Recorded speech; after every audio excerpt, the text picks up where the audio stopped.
مكالقوني تملس عدقا يقللالو السلام أبقزها يا أخلك قدام تملس نبيتك أبون خازل روح أفحوخا ما تنكرب مصاط نغزخا دكوا قراريبات تصبل لابدخا قنصاب النفاق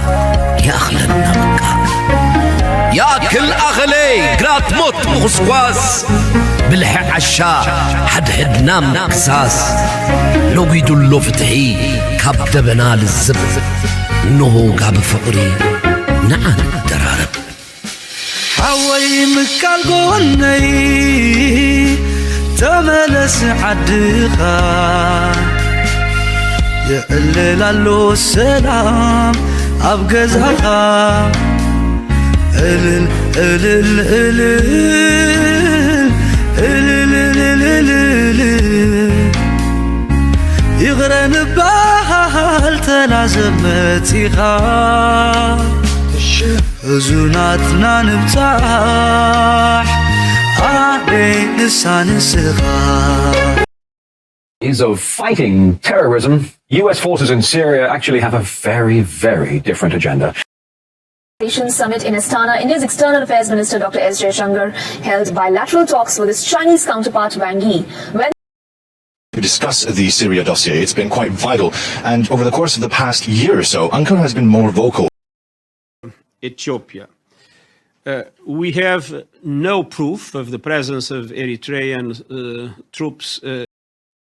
ግበረው ዲምከር ከምዘሎን ፓርላማ ሀገሩ በወግዕ ዝተዛረበ ቀዳማይ ሚኒስትር አብይ አህመድ ንመሪሕነት ትግራይ ምን አላችሁ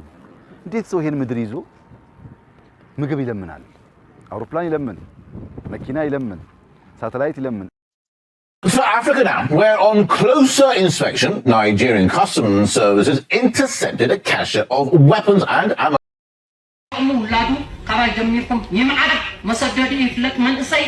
እቶም ንረብሓ ዝኸድ ዘሎ ቀደም ተሰደዱ ሰገበልዮም ብኾኾም ብድቅሶም ከዓ ገንዘብ ደቅና ይበልዑ እዚኣ ፍለታ ብዙሕ እዋን ሰሚዐ ነይረ ብገለ ማሕበራዊ ጣሽሙታት ኣሰውሰው እናበልኩ ምስ ኣተወ ሻዕብያ ይገድፍዎን እዮም ከምዚ ክገብሩ ከዓ እዮም ገለ ነይሩ ከመይ ሰላም ተኸታተልቲ ናይዚ ቻነል ከመይ ትኾኑ ፅቡቅ ክትኮኑ ናይ ወትሪ ትምኒተይ እዩ ሎሚ እውን ከም ወትሩ ስፍሕ ዝበለ ትንተና ካብ ኩሉ መዓዝን ናይ ዓለም ፈቲሽናን ጎርጊርናን ክንፈልጦ ከነስተውለሉ ክንመሃረሉ ዘለና ዝበልኩም ኣርሳት ሒዘ መፅእ ኣለኹ ብደረጃ ዓለም ከምኡ ድማ ኣብ ዞባና ናብ ኣፍሪካ ናብ ዞባና ዞብና ገበርና መወዳእታ ድማ ናይ ኤርትራ ኣብዚ ቀረባ ዝወፀት ናይ ኣወልቲ ዒድ ቪድዮ ምስ ወዲ ባሻይ ዝገበርዋ ድማ ናተይ ርእቶ ናተይ ትዕዝብቲ ኣባ ከካፍል ደልየ ኣለኹ ብወገን ኢትዮጵያ ዝመፅእ ዘሎ ክንርኢና ስለዚ በሓፈሻ ስፍሕ ዝበለ ትንተና ክልወና እዩ ምሳይ ፅንሑ ላይክ ግበሩ ሰፖርት ግበሩ ናትኩም ርእቶ ድማ ኣብ መወዳእታ ኣቐምጡ እናበልኩ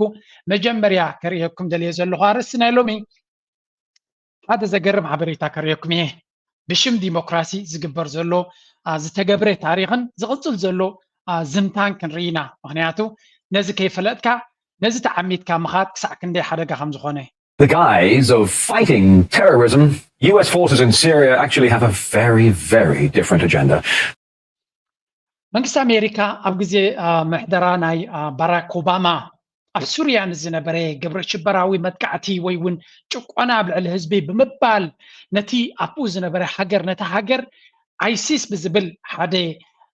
ዕጡቕ ጉጅለ ወይ እውን ግብረ ሽበራዊ ዓቕሚ ንዑ ከነጥፊ ናይ ኣቲኻ ኣብ ሱርያ ዝተገበረ ካብ ሽዑ ዝጀመረ ክሳብ ሕጂ ዝቕፅል ዘሎ ስምራቱ ዘይተወደየ ኩነታት ሓንቲ ቪድዮ ወፂ ኣላ ንራእይዎ ኣብዚ ካብዚ ናይ ግድን ኢና ክንመሃር ዘለና ምክንያቱ እዚ ነገር እዚ ኣብ ዓድና ተፈቲኑ ጥራይ ዘይኮነ እቲ ፕላን ክሳብ ሕጂ ይቕፅል ኣሎ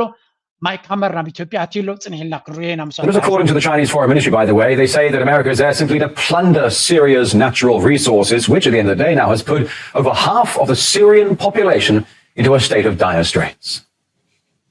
Syria used to be a wheat exporting country, but now approximately 55% of the population is facing food insecurity. The United States must take responsibility for ኣብዚ ግዜ እዚ ሓደ ነገር ፍሉይ ነገር ተርእየሎ ፍሉይ ቻይናን ራሻን እናተቐባበላ ነዚ ናይ ኣሜሪካ ዶሚኔሽንን ሂፖክራሲ ወይ ከዓ ምስልዩነትን ሓሶትን ቤላ ገይሮም እዮም ንኣሜሪካ ኣበይ ትዝሕማ ሓሶት ዘይኮነካ ኤግዛክትሊ ነትን ሓቅናታ ናውፁ ቅድሚ ሕጂ ቅድሚ 20 ዓመት ወይ ቅድሚ 10 ዓመት ብውሕዱ ፕሬዚደንት ኢሳያስ ናይ ኤርትራ ሚድያ ኣሜሪካ ዘማቲት ሓሳዊት መታለሊት ምዃና ብዙሕ ግዜ ይዛረቡ ነይሮም ሎሚ እውን ክንርኢና ተመሳሳሊ የማነ ገብረ መስቀል ዘውፅእ ሓዳሽ ሓበሬታ ክንርኢና ኤርትራ ጥራይ በይና ስለ ዝበለቶ ግን እኹል ኣይኮነን ምክንያቱ ኤርትራ ንእሽተይ ገለመለ ዝሰምዓ የለን ገለ ሎሚ ግን ቻይናን ራሽያን ገይረንዎ ዘይፈልጣ እናተቐባበላ ንኣሜሪካ በቲ ጉድ ናታ ብሓቂ ድማ ንእሽተይ ቅንጣብ ሓሶት ከይወሰኹ በቲ ሓቂ ገይሮም ካርምዋ ጀሚሮም ኣለው ውድቀት ናይ ኣሜሪካ ድማ ምግናነ የድልየካን እዩ ሓሶት ምዝራባ የድልየካን እዩ እንታይ ዳ ነቲ ሓቂ ከም ዘለዎ ጥራይ ምግዋሕ እዩ ዘድልየካ ስለዚ እንታይ ኢና ንርኢ ዘለና እንታይ ትብል ነራ ሱርያ ኣብ ዓለም እኽሊ ትነግድ ዝነበረት እኽሊ ንወፃኢ ሰደድ ትሰድድ ዝነበረት እያ ሎሚ ግን 50 ሚታዊት ህዝብናታ ኣብ ጥሜት ወዲቑ ኣሎ መን ተሓታቲ ኦፍኮርስ ኣሜሪካን እቲ ድሕሪ ካብ ኦባማ ጀሚሩ ክሳብ ሕጂ ዝቕፅል ዘሎ ኩነታት ማለት እዩ ባይ ዘ ወይ ሓንቲ ዛንታ ኣላ ናይ ኣሜሪካ ሽዑ ፕሬዚደንት ዝነበረ ዲሚትሪ ናይ ራሽያ ሽዑ ፕሬዚደንት ዝነበረ ዲሚትሪ ሜድቬዴቭ ዝበሃል ሕጂ ካብቶም ቺፍ ናይ ሴኩሪቲ ናይ ራሽያ ዝኾነ ማለት እዩ ምስ ባራክ ኦባማ ጥቡቕ ዝኾነ ዝምድና ነይሮም ብዙሕ ምርድዳእ ከም ዝነበሮም እዩ ዝነግር ዝፍለጥ እውን ኣብ ብዙሕ ግዜ ኣብ ቀረባ እዮም ዝዛተዩ ነይሮም ናይ ራሽያ ፕሬዚደንት ስለ ዝነበረ ሽዑ ንባራክ ኦባማ ኣብ ሓደ ኣጋጣሚ ናቱ ረኺቡ እንታይ ኢሉ ሓቲቱ ወስኬ እዚ ኣብ ሲርያ ትገብርዎ ዘለኹም ኣብ ሊብያ ትገብርዎ ዘለኹም እዚ ፕላን እዚ ንዓነ ሕራይ እስክድሓን ፅቡቕ ምክንያት ኣለኩ ንበሎ እንታይ እቲ ናይ ፅባሕ ፕላን ናትኩም ድሕሪ 5 ዓመት ኣብ ዞባ እዚ እንታይ እቲ ፕላን ናትኩም ኢሉ ሓቲትዎ ኦባማ እንታይ ኢሉ መሊሱሉ እስከ ምግናና የድልዮን እዩ ና 5 ዓመት ኣርሒቕና ይንሓስብን ኢና ኢልዎ ንሕና እዛ ሕጂ ተድልየና ዘገድሰና ዕላማ ኢና ንገብር ዘለና ክሳብ 5 ዓመት ዝቐፀለ ስትራቴጂ ወይ ፕላን የብልናን ኢሉ ወይ ዝበሃል ናይ ብሓቂ ተገርም ዘረባ እያ ምናልባት ንኣሜሪካ ከካፊ ኢሉ ኢልዎ ክትብሉ ትኽእሉ ኢኹም ኤግዛክትሊ ንሪኦ ኣለና ናይ ሊብያ እንታይ እቲ ኤግዚት ፕላን ኣይተፈልጠን ናይ የመን እንታይ እቲ ናይ መወዳእታ ፕላን ኣይፍለጥን ነይሩ ናይ ኣፍጋኒስታን ርኢናየን እንታይ ፕላን ከም ዝነበረ ወላ ሓንቲ ይተፈልጠን ናይ ኢራቅ ናይ ሱርያ ኩሎም እዞም ሃገራት ብዘይ ፕላን ዝተገበረ እዩ ዩክሬን እንታይ እቲ ፕላን ኖባዲ ኖውስ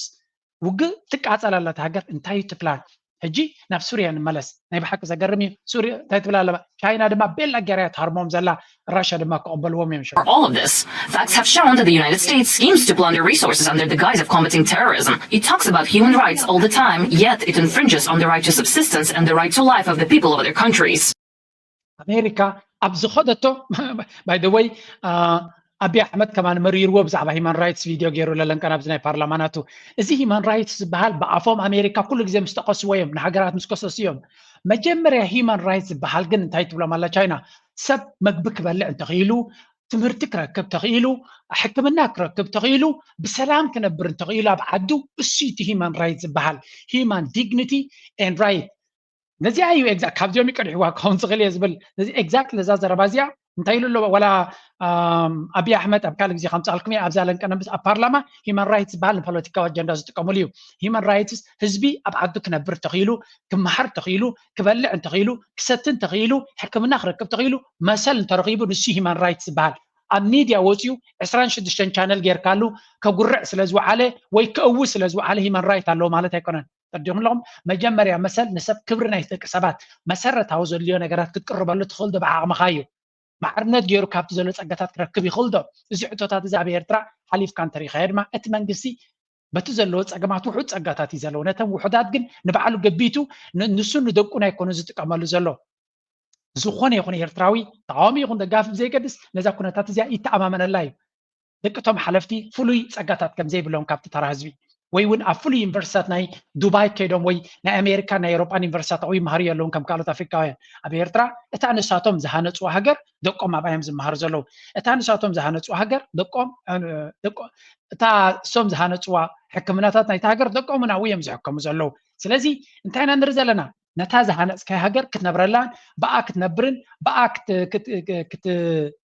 كل سيرفيسات كخباها تركب تغلدو مبزعت هاجرات مرحتنا افريقيا خمي يقبرونيهم هاجر يهانسو غنزبم اب باريس اب لندن اب نيويورك اب دبي من انفستس قبروه دقوم دما زبز حق زيوم اب دجيم زحلفو እዚ እንተኮይኑ ድማ ነታ ዝሃንፅዋ ዘሎ ሃገር ፍቅሪ ከም ዘይብሎም ትፈልጥ ኢኻ እጅን መለስና ብዛ ጉዳይ እዚኣ It claims to defend democracy, freedom and prosperity, while in fact it constantly creates humanitarian crises. The US should earnestly respect Syria's sovereignty and territorial integrity, immediately end its illegal military presence in Syria, stop plundering Syria's national resources and take concrete actions to make up for the harm. So بنصر ቋንቋ ዲሞክራሲን ገለ እናበልኩም ናይ ገንዘብ ሃብቲ ኣይትመዝምዙ ናይ ሃገራት ሃብቲ ኣይትመዝምዙ ካብ ሱርያ ጠቕሊልኩም ውፁ ኣብኡ ኮፍ በሉ ዝበለኩም የለን ፀጋታት ናይቲ ሃገር ከይባኸንኩም ውፁ ሲርያ ድማ ብዝመስላ ክትነብር እያ እናበሉ ይዛረቦም ኣለዉ ነፍሲ ወከፍ ሃገር ክብሪ ናይ ደቂ ሰባት ዘለዎን ኣሜሪካ ሰብኣዊ መሰላት ትኽብር ትኸውን ኣብ ሱርያ ኣብዘይ ሃገር ኣብዘይ ሕጋዊ መንገዲ ኮፍ ዘብል ምክንያት ኣይነበራ ጠቕሊላ ክትወፅእ ነይሩ ኣብዘይ ዓዳ ኮፍ ዘብልን تحنا بزد حريت كريكم كوف بالدا صقم ما اسهل لي وبزرع يجي كسع كندي زمتاي. Well, according to the United Nations, wheat production in Syria has dropped by 75% since. لذي اخلي ناي مفراي ناي اخلي اب سوريا اب كاب كلتشن 11 دحر اندي تو وق جميرو اتعغرغر ناي سوريا ب 75% 5 قلقلن لومي حزب سوريا اب طميت كم زنبرن مقبين نفسها خيلا نخالوت اخلت شيء زنبرت هاجريا زياده. The chaos erupted in the country in 2011. Nearly 13 million people are struggling with inadequate food supplies, while millions more are simply on the brink. Damascus has. So 10 بشعت ويو 13 مليون سبات اخلي زبلع مدبسينهم استراجل قبرلو كندي حزبناتا استبتاتنت سوريا مالت سب سكولارشيب يونيفرسيتي كمهار خدلا زنبرت معبلت هاجر زنبرت يا لومي باديما فرقه هاجر اي بلع اي ست قوين بو كينات حد مالتيو نتي منغستي نتي ناي بشار الله سرعات نخيرو كل زكالهم جيرم سالا راشان سالا دغفنا ايران اندما اب سلطان ولا كون كل هاجر تيكونه قال كفال تقزاسيرو اب هاجر الله ስለዚህ እዚ ኩሉ ዝገበረ ድማ ኣሜሪካን እስራኤልን ሙሉ በሙሉ ናቶም ተሓታትነትዩ እዚ ኩሉ ግን መን ይከሓቶም ነዚኦም ፕሬዚደንት ሲያስ ኣብ ገለ ኢንተርቪው ናትይልዎ መን ይከሓቶም እዚ ኩሉ ክሳራን ዕንወትን ግዜ ይልኸውን እምበር ዝሓቶም ኣካል የለን ንኤርትራ 9 ዓመት በገራ ድከታ ፅጊበማ ሙሉ ህይወታ ንስትራቴጂካዊ ዕላማ ናቶም ስለዘይተገልግል ከርተት ኣቢሎም መነት ህዝቢ መዓት ስቃይ ከም ዝረክብ ገይሮም መን ይድሓቶም ዝሓቶም የለን ሓደ ሰብስ እንታይ ልፅሒፍ መስለኩም ሓደ ሽሙ ይዝክሮን የትፈልጥዎስ ካብ ኮሜንት ፀሓፉለይ كتعم أمريكا ومخان وي مرحنا أمريكا مخان يلكا كتجاجت خلي خان تايم مرحنا أمريكا أب العراق جيجا فتسيبنا هنا أب أفغانستان أب كوريا أب فيتنام جيجا فتسيبنا هنا يبلو هلا في النت جنا يوزلون من أي جيجا ناتهم كتجا يجاجي يوم جن أب يتفردي كربو زخانة مقطعتي وردم الجداي وردم سلازم تعملتيو واي كتعم أمريكا ومخان زل خاتجاجي خا كم حنت زي جات أما تقصل Briefly accused Washington of profiting and smuggling grain, highlighting the obvious that it's a clear violation of international law. But that's not all. As US troops occupy the energy-rich lands of Syria, they're known to have been trucking out convoy after convoy of oil, robbing the government of finances used to support its own. بحكي كنت حزنيكم نزل فيديو زقنيا كنا مهارلو سلازلنا دمس زلخو سراينا أمريكا في سوريا بي كفال على مسيلكم أبتنا داد زلو كفال أبتنا دادنا سوريا زلوا كفال بزي حقه وكفيلو نتنا دادنا وصه نعدي وزلوا لك كم طبيرة كم زجبرو لذي زينا كحبتي قبل عليو كفيلك مسراق زخاب وقعي زخولنا تخيل خلوا دما أب على يرتاح هيمان رايتس مسألة يقول له نابل كم عالتا وبيو إن تخصص زخول الشركة تجبر زل هجر جن أبيو إن أي تخصصني كمل أخ كل جزء كبري وهبة نخالو هجرات تزلفن تسرقن سلزي نفسه كفير تراوي كابزي كم مهار كخل اللو نشتي نسمع عندنا ساب أفريقيا ولا كان استخايد حد نجار كريكمي I know أبزي channel زي قربت اللي تعم زيناتات كلا يتسموني هم زلهم جن كنا مهارلو لنا إيرترا حنت كابت بجغرافنا أمريكا ننوح بحالنا أمريكا ننوح استجرفتها لذي زمان شيء ولدك مهارلو خلاله نزل كيف لته ديمقراطية دون أمريكا تقندي أب عالم حيال كما أمريكا مس شركة نتيجة لنا أمريكا زبلة تخنجبرنا ناتات تلاقى تخنكوننا نابل زجر مع السبي زلو مس أمريكا كم معرة هجر كينكا شركة نتجبر ما نمس أجمع يبلون مجبرنا أمريكا مهانجن انتهي واقع حمزة خلفلتري والله. And a video there of American military vehicles accompanying a convoy of oil tanker trucks headed across Iraq's northern border. The country has 2.5 billion barrels of proven oil reserves, but it can't realize that because the industry's been destroyed and taken over during what's basically turned into an American. So Syrian oil industry targa اسرائيل حتى billions أكل جنزب زتمن حبتي نهزب سوريا كابزلو عزقتي كديبون كاليون زخل زنبريجن سالا بسنك تزجبر زلو جبتنا أمريكا تزبي أبي عزقتي ركب أبزو أنا سوريا مس تشاينا عبدي الجيرالا مس UAE راشا تجبر زلا ترى رايو ناي راشا ترى ناي بوتين ترى كتجرميهم لأن كان أبزنا SCO استجبر وعلى تراي نكل تعقد استحجرات نسلس استحجرات أمنا إذا السلام بايتاب سحيوان تمليس له هذا بالحجي مجمريا أبزي ناي سوريا أنتي قبر له بوتين رأيو أبزي أستانا بتراخيبهم لزنا برز It has been a hot talking point over the course of the past few weeks, and during the Astana summit, the president of Turkey and Russia, Vladimir Putin, and Recep Tayyip Erdogan met to discuss the Syria dossier. It's been quite vital, and over the course of the past year or so, Ankara has been more vocal and adamant in ensuring. So حدا كابتاب ناي سوريا وكينات بقالوا وقم كوينو بزبع أمريكا كوينو نتنا سوريا ودكاد سرع زنبرة كما أكل ناينيتون مشاركتنا أمريكا تركوا مالتي أبزوا نزي كلهم حجرات عرب كلهم يزب لكم زلهم حجرات إسلام بملعتهم تردي ومالته كنتات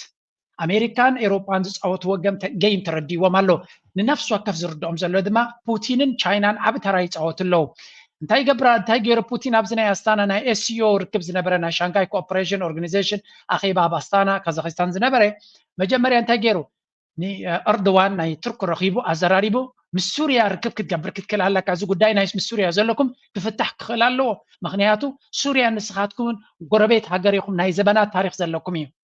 زي حجي زلو كونتات ناي سوريا تفتح خلالو يلو سلا تزاربو اردوان عدو خيدو حجي ناي سوريا بريزنت بعد ما ناب هاجرو نخملت نتو غداي منغو كريتيوم نزلو نكفاتحو يصرالو بوتين زصاوتو زلو استراتيجيكاو جيم that's why ምዕራባውያን ሃገራት ብፍላይ ኣሜሪካ እዚ ፑቲን ዝበሃል ክትጠፍእ ኣለዎ ዝብሉ ዘሎ ልክዕ ከም ኣብ ኤርትራ ዘሎ ፕሬዚደንት ክትጠፍእ ኣለዎ ኢሎም ዛረቡ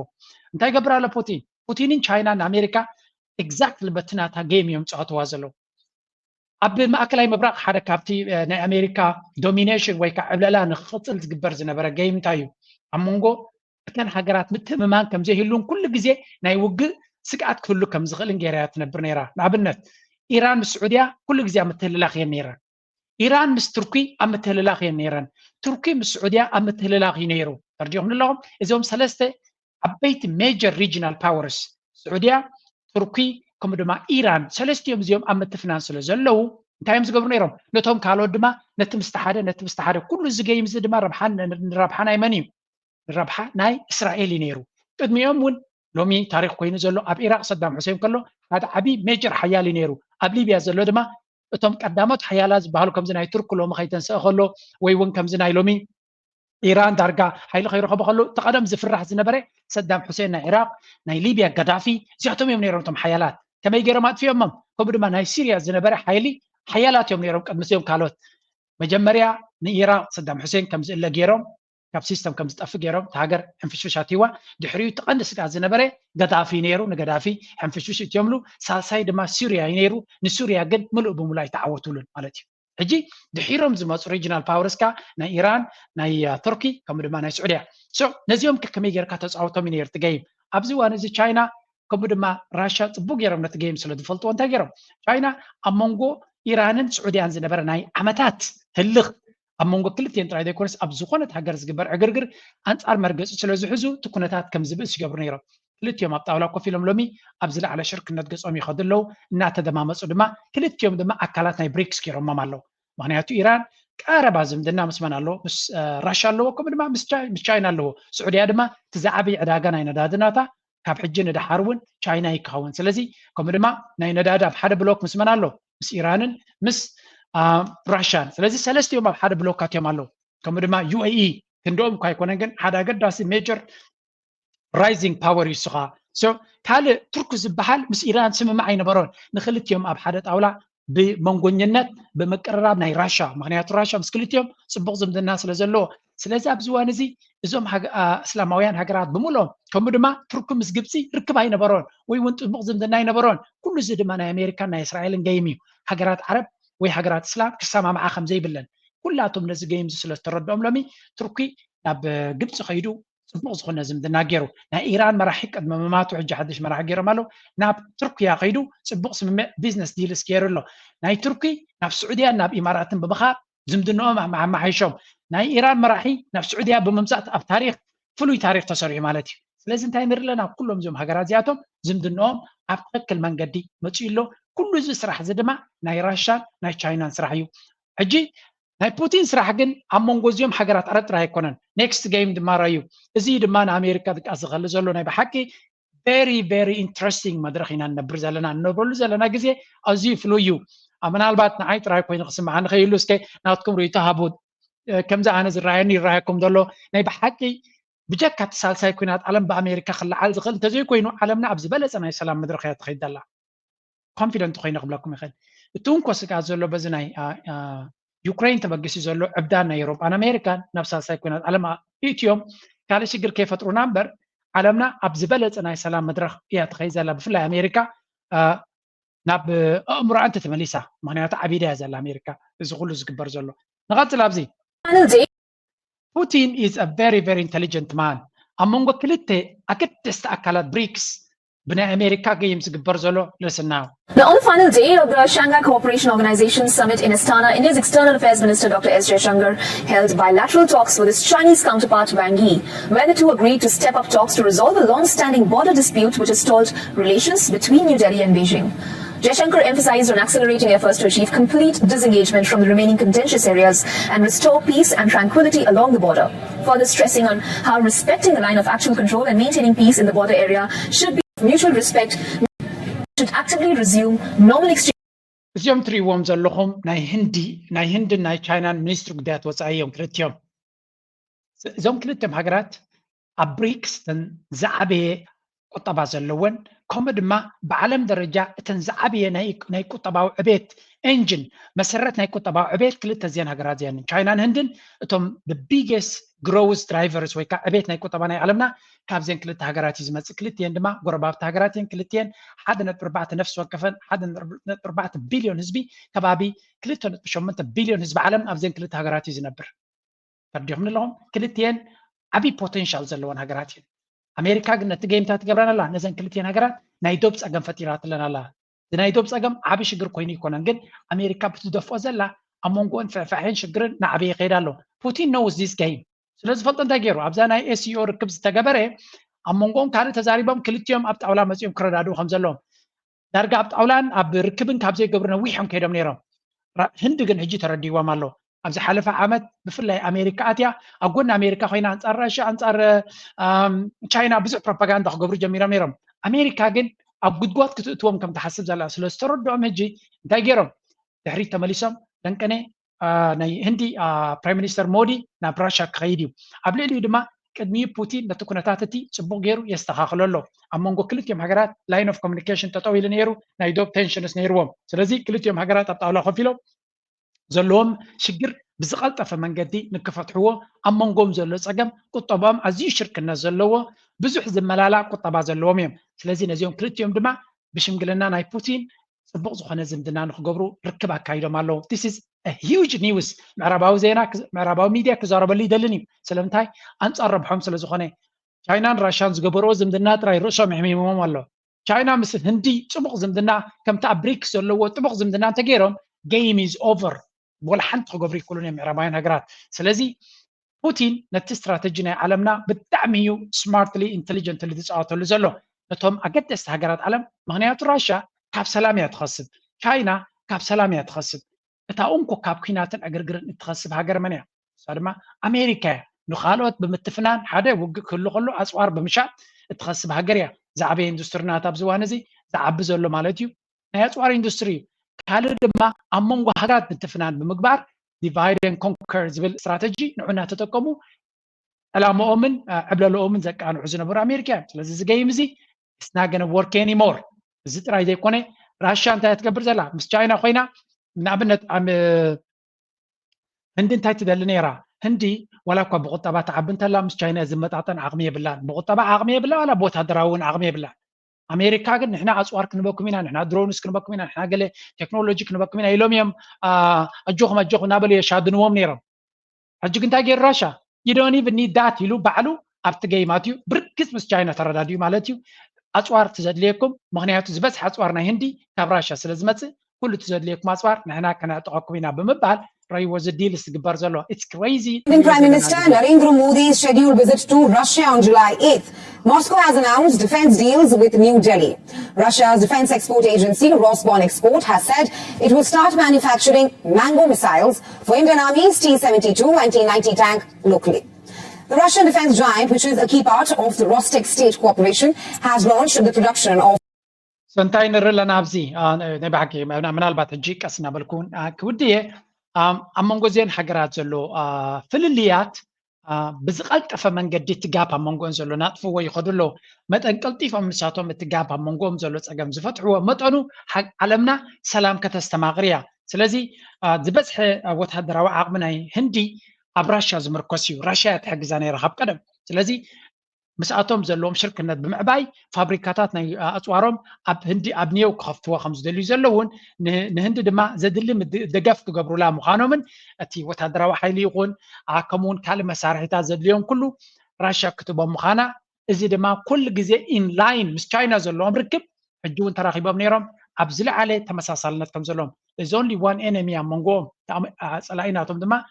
ኣሜሪካ እዩ ዝበሃል ንሱ ጥራይ ፀገም ክፈጥረሎም ዝኽእል ኣብዚያ ነጥቢ እዚኣ ፅቡቕ ተረዳድዮም ኣብ ፅቡቕ ኣንፈት ይኸድለው ናይ ብሓቂ ዝሕጉስ መድረክ ኢና ንርኢ ዘለና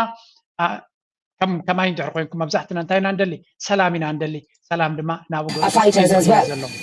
On Thursday, under another Indo-Russian joint venture, Rostec announced production and supply of 35,000 AK-203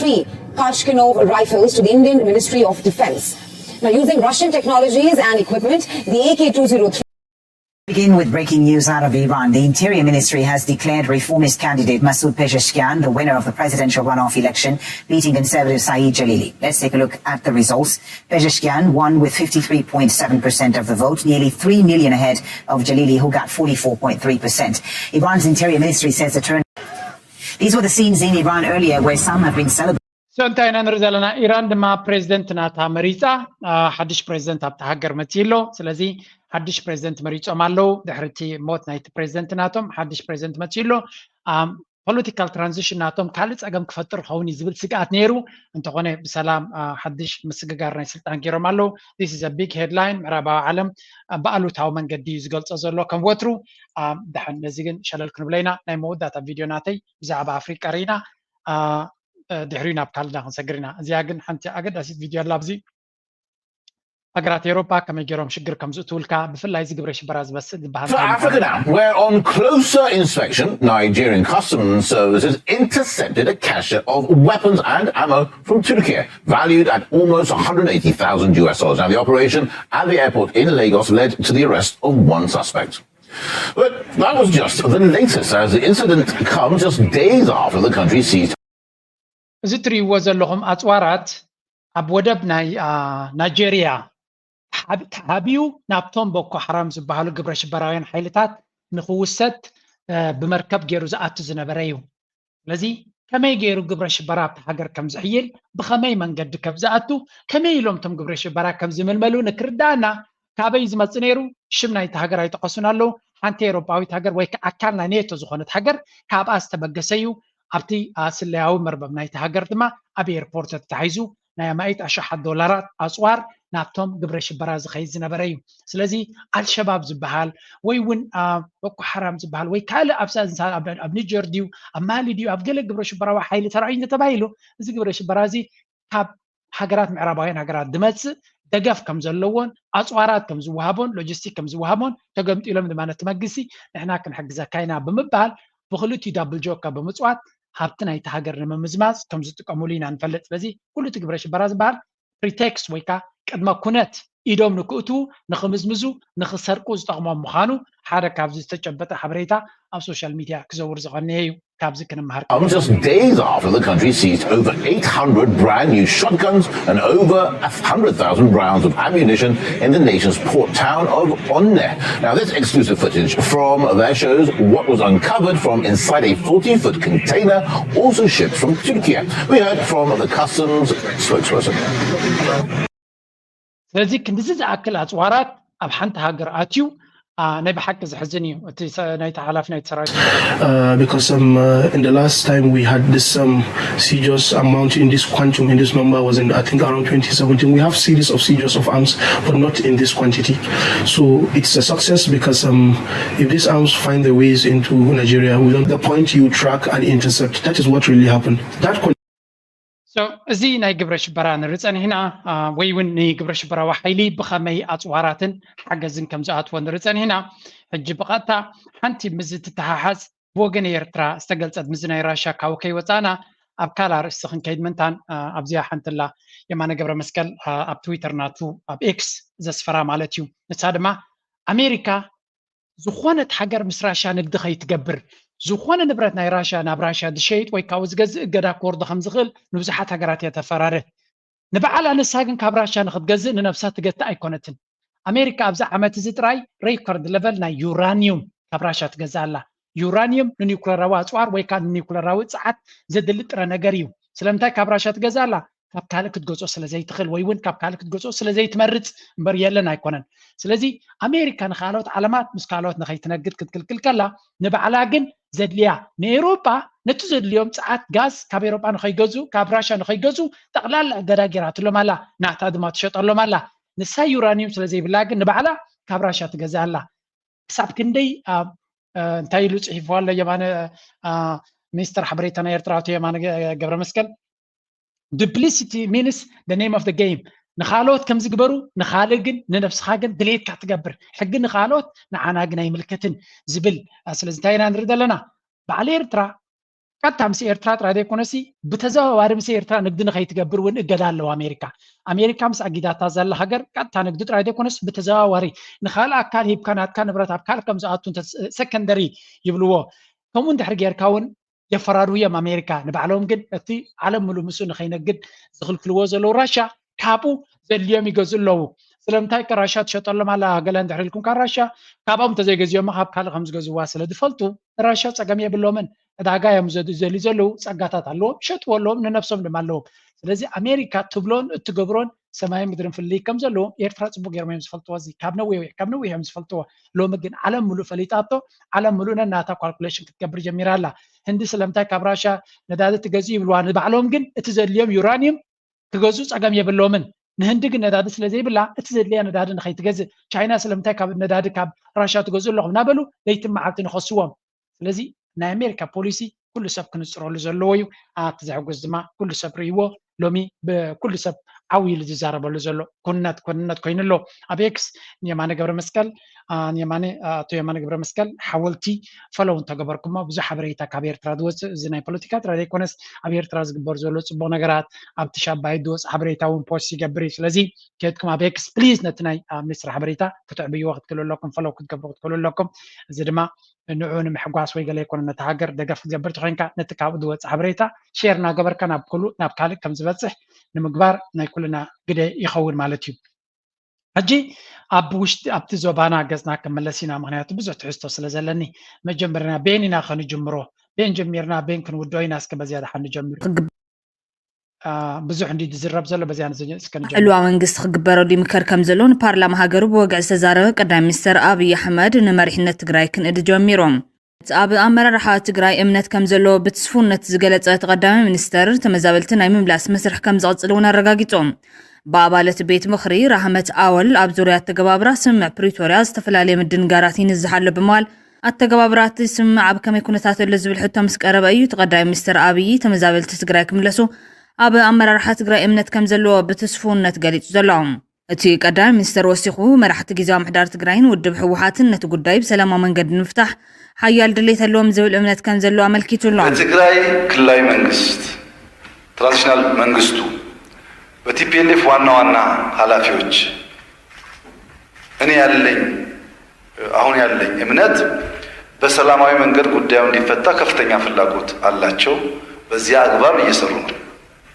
እንተኾነ ገለ ካብ ቀንዲ መራሕቲ መንግስትን ህወሓትን ወጻለው ዝበሎም ሽሞም ዘይጠቐሶም አካላት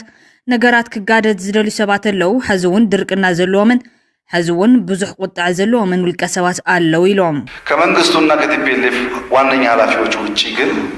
ነገር ቢበላሽ የሚፈልጉ ሰዎች አሉ አሁንም እልህኝነታቸው ያልቀነሰ አሁንም የበዛ ቁጣ ያላቸው ግለሰቦች አሉ مملاس تمزابلتي هب سمع بريتوريا ايتقاسن اب زرزر تلمنا ግን ንሕገ መንግስቲ ታሪኽና ክብል እውን ነቲ ናይ ምምላስ ተመዛበልቲ ጉዳይ ከም ናይ ሓልዮ ተምሲሉ ክገልጾ ዝፈተነ ኮይኑ እንተኾነ ግን ሓይሉ ከም ዝቕጽል ሓቢሩሎም ትግራይ ያለው ቁስል ባንዴ ይችላል ባይባልም በጣም ከፍተኛ ፕሪቶሪያ ላይ ሐረግ ያስገባ ነው የተፈናቀሉ ሰዎችና ኮንቴስትድ ኤሪያስ በህገ መንግስቱ ይመለስ ነው ያለው እንጂ አሁን በምንሄደው መንገድ የዝርዝር እቅዳችን አካል እንጂ ፕሪቶሪያ ላይ የለም ግን በዝርዝር እቅዳችን ህገ መንግስቱ ሪፈር አድርገን የተፈናቀለ ሰው ከየትም ቦታ ቢሆን መመለስ አለበት ባልነው አቅጣጫ መሰረት ከትግራይ ተፈናቅለው የቆዩ ሰዎች በጥቂት ቁጥርም ቢሆን መመለስ ጀምረዋል። ይሄ መጠናከር አለ። ብዛዕባ ፕሪቶሪያ መቸም ሓንቲ ካብቲ ኣብዚ ኣብ ኢትዮጵያ ኣብ ፖለቲካዊ መግለፂ ናቶም ቀፃሊ ትመላለስ ቃል እንተላ ፕሪቶሪያ ውዕል ፕሪቶሪያ ትብል እዩ። ውዕል አልጀርስ ክብሉ ኣይትሰምዖም ኒኻ ኣብ ግብሪ ዘይወዓለ ውዕል አልጀርስ ምስ ኤርትራ ስለ ዝኾነ ለንቀነ እውን ማይ ካመር ከም ኣመሓዳሪ ናይቲ ዞባት ማለት እዩ ሕጂ እውን ናብ ኢትዮጵያ ተመሊሱ ከም ዘለዎ ቅድሚኡ ቅድሚ ዝተወሰነ ብዛዕባ እዚኣ ናይ ኣፍሪቃ ሙሉእ ሓላፊት ሞሊፊ ክትዛረብ ብዛዕባ ኣፍሪቃ ብዛዕባ ኤርትራ ክትዛረብን ሰሚዕና ነርና። ሕጂ ድማ ትናታ ጁኒየር ወይ እውን ኣብ ትሕቲያ ዝሰርሕ ማይ ካመር ድማ ናብ ኢትዮጵያ ንካልኣይ ናይቲ ውዕል ፕሪቶሪያ ኣብ ኣዲስ ኣበባ ቅድሚ ዝተወሰነ ዋርሕ ኣብ ኣዲስ ኣበባ ንህወሓትን ውዕል ፕሪቶሪያ ንምትግባርን ንምስላጥን ኢሎም እዮም ዝገብርዎ። ግን እቲ ዝህንደስ ዘሎ ነቲ ህወሓት ምስቲ ናይ ኣቢ ፓርቲ ብልፅግና ከመይ ጌርካ ብሓደ ከም ዝሰርሑን ኣብ ሓደ ጣውላ ከም ዝመፁን ከም ዝረዳድኡን ትገብር እዩ ትቐንዲ ዕላማ። ስለዚ ንዑ ንምስላጥ ከም ብሓድሽ ጅውን ኢትዮጵያ ኣትዩ ብሓደ ከም ዝሰርሑ ይገብሮም ከም ዘሎ ኢና ንርኢ ዘለና። ከም ውፅኢት ናቱ ድማ ሽዑቅ ብዝተባህለ መንገዲ እዚ ናይ ፀለምቲ ዶ ናይ ራያ ዶ ናይ ትግራይ ህዝቢ ናብኡ ክምለስ ኣሎ ተባሂሉ ህዝቢ ኣምሓራ ጠቕላላ ኣብቲ ናይ ፕሪቶሪያ ይኹን ኣብ ካልእ ዝኾነ ይኹን ናይ ጣውላ ዝኾነ ናይ ዲስካሽን ዕድል ከም ዘይተዋህቦ እቲ ናይ ፋኖ ዝበሃል ወገን እውን ከምኡ ዝተረስዐ ሓይሊ ምዃኑ ኢና ንርኢ ዘለና። ስለዚ እንታይ ኢና ንርኢ ዘለና ኣብ መንጎ ብልፅግናን ህወሓትን ዝተፈጥረ ሽርክነት እቲ ኩነታት ናበይ ገፁ ይኸይድ ከም ዘሎ ንርኢ ኣለና። እቲ ብርግፅ ንኤርትራ እውን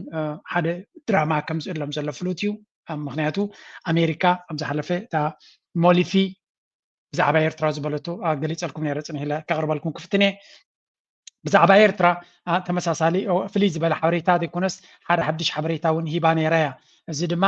Eritrea is in an important location, that Eritrea could be an important partner and a positive force if the government chose to take steps in that direction, and we would welcome steps in that direction.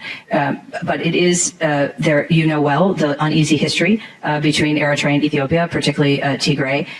There have been disputes about the border. We would like to encourage a peaceful settlement of the border mediation. We would like to see all Eritrean troops withdraw from Ethiopia. So እዚኣ ትሪእዋ ዘለኹም ናይ ኣሜሪካ ኣሲስተንት ሰክረታሪ ኦፍ ስቴት ፎር ኣፍሪካ ፌርስ ኦፍ ዩናይትድ ስቴትስ። ስለዚ ናይ ኣፍሪካ ዳርጋ ወኪል ናይ ኣሜሪካ ኣመሓዳሪት ናይ ኣፍሪካ ክንብላ ንኽእል ኢና። ኣብ ትሕቲያ ማይክ ሃመር በብዞቡ ገሊኡ ናይ ምዕራብ ኣሎ፣ ናይ ስፔሻል ኤንቮይ ናይ ዌስት ኣፍሪካ፣ ናይ ሳውት ኣፍሪካ፣ ናይ ኖርዝ ኣፍሪካ፣ ናይ ኢስት ኣፍሪካ እናተባሃሉ ተመቃቂሎም ኣለዉ። ናይ ኩሎም ሓላፊት ድማ እዚያ ማለት እዩ። እሳ ድማ ኣብ ትሕቲ እቲ ናይ ስቴት ዲፓርትመንት ሓላፊ ኣንቶኒ ብሊንከን ማለት እዩ። እንታይ ንርኢ ኣለና ኣብዚ ከም ንሪኦ ዘለና እዚኣ ሰብ እዚኣ ፅቡቅ ጌራ ንትፈልጦ ታሪክ ኣብ መንጎ ዶብ ናይ ኤርትራን ትግራይን ትግራይ ሃገር ኣይኮነን ክልል ናይ ሓደ ሃገር እዩ። ስለዚ ኣብ መንጎ ኢትዮጵያን ኤርትራን ዘሎ ክንዲ ትብል ኣብ መንጎ ትግራይን ኣብ መንጎ ኢትዮጵያን ዘሎ ኣብ መንጎ ኤርትራን ዘሎ ዶባዊ ሽግር ብሰላማዊ መንገዲ ክፈትሖ ናይ ምንታይ መፍትሒ ኣለዎ? ብውዕል አልጀርስ ዝተወደአ ኩነታት ከመይ ገይሮም ንድሕሪት መሊሶም ሓሸውያ ክፈጥሩ ከም ዝፍትኑ ዘለዉ ነዚኣ ግን ቅድሚ ሕጂ ዩኤን መሊሱላ ነይሩ እዩ። ስምዑ ኣብዚ First of all, in relation to Ethiopia, we have no proof of the presence of Eritrean troops inside Ethiopia. We have no proof of the presence of Eritrean troops inside Ethiopia. I confronted the Prime Minister with that question, and he guaranteed to me that they have not entered Tigrayan territory. እዚ ትሪእዎ ዘለኹም ናይ ዩኤን ጀነራል ሰክረታሪ አንቶኒ ጉቴረስ እዩ። እንታይ ይብላ ኣሎ አንቶኒዮ ጉቴረስ? ንሕና ሰራዊት ናይ ኤርትራ ኣብ መሬት ኢትዮጵያ ከም ዘሎ ፕሩፍ የብልናን ንፕራይም ሚኒስተር ናይ ኢትዮጵያ ብትክክል ሓቲተየ ሰራዊት ናይ ኤርትራ ኣብ ኢትዮጵያ የለን ኢሉኒ ኢልዎም ኣሎ። ሰራዊት ኣብ ዝሓለፈ ናይ ውዕል ፕሪቶሪያ ዝነበረ ስምምዕ ወይ ናይቲ ፕሪቶሪያ ንምፍፃም ኢሎም ተኣከብዎ እውን ናይቲ ሃገራዊ ናይ ስለያ ሓበሬት ወይ ሃገራዊ ፀጥታ ሃገራዊ ድሕነት ሓላፊ ዝነበረ ርድዋን ሁሴን ዝበሃል ሰራዊት ናይ ኤርትራ ኣብ ኢትዮጵያ የለን ኣብ መሬት ኢትዮጵያ የለን እንተሎ ኮይኑ ንገሩ ናበይ ናይ ቦታ ኣሎ ኤግዛክትሊ ብምባል ገሊፅዎም ነይሩ። ነዚ ኩሉ እናፈለጡ ከለዉ ኣሜሪካ ግን ነቲ ሓሸውየ ተቕፅልዎ ነቲ ገይም ክቕፅልዎ ስለ ዝደልዩ ከምዚ ንሪኦ ዘለና ሰራዊት ኤርትራ ኣብዝሎ ኣብ ከምዝሎ እናበሉ ይዛረብለው ካብኣ ውፅእ ኢልና መቸም ኣብዚያ ሓንቲ ሶማላውያን ብፍላይ ነታ ኩነታት ብብዝሒ ዝትሸር ዝገብርዋ ዘለው Request is for sea access. This is a legitimate question. And this can be treated like any other commodity. Ethiopia is ready for that. For instance, Somalia, Djibouti have access to the Red Sea, but they cannot produce like. So, ኣብዚያ ጉዳይ እዚኣ ብዛዕባ ኣፍ ደገ ባሕሪ ብዙሓት ሰባት ርእይቶ ክቡላር ኢና ኣለና ምክንያቱ ሓቆም እዮም ድማ ኣፍ ደገ ባሕሪ ንሕና ልክዕ ከም ካልእ ዓይነት ንብረት ንግዲ ናይ ጥረ ነገራት ናይ ቡን ድዩ ናይ ኣቮካዶ ድዩ ናይ ኣራንሺ ድዩ ናይ ማይ ድዩ ናይ ካልእ ከም ንገብሮ ኣፍ ደገ ባሕሪ ድማ ከምኡ ዓይነት ንግዲ ክንገብር ኣለና ኣቮካዶ ሂብና እንታይ ኢሉዎ ኣሎ ብኣቮካዶ ጌርካ ዲኻ ኣፍ ደገ ባሕሪን መሬትናን ክትወስድ ደሊኻ ቁሩብ ከማን ሕፈር ኢሎም መሊሶም ኣለው ስለዚ እቲ ናይ ኣብያ ኣዘራርባን ከምኡ እውን ነቲ ነገራት ብዘይ ብስለት ክዛረበሉ ከሎ ብዙሕ ኣሉታዊ ግብረ መልሲ ይህብ ከም ዘሎን እዚ ድማ ነቲ ዞባዊ ጉርብትና ብኣሉታይ ፀልዎ ከም ዘሎን እዩ ዝግለፅ ቅድሚ ናብ ካልእ ርእሲ ምስጋሪ ሓንቲ ቪድዮ ኣላትኒ ምናልባት ከተሰዓና እውን ትኽእል ትኸውን እያ ቅድሚኡ ግን ከም መሰጋገርን እዚኣ ንጠቀም ሕድሕድ ኣቃቲሎ ዓረቕቲ ዝኾኑ ሕማም ኣባዚሖም ፈውሲ ዝዕቅኑ ንኼና እንደጊፎም ንቑኑዕ ዘቕንኑ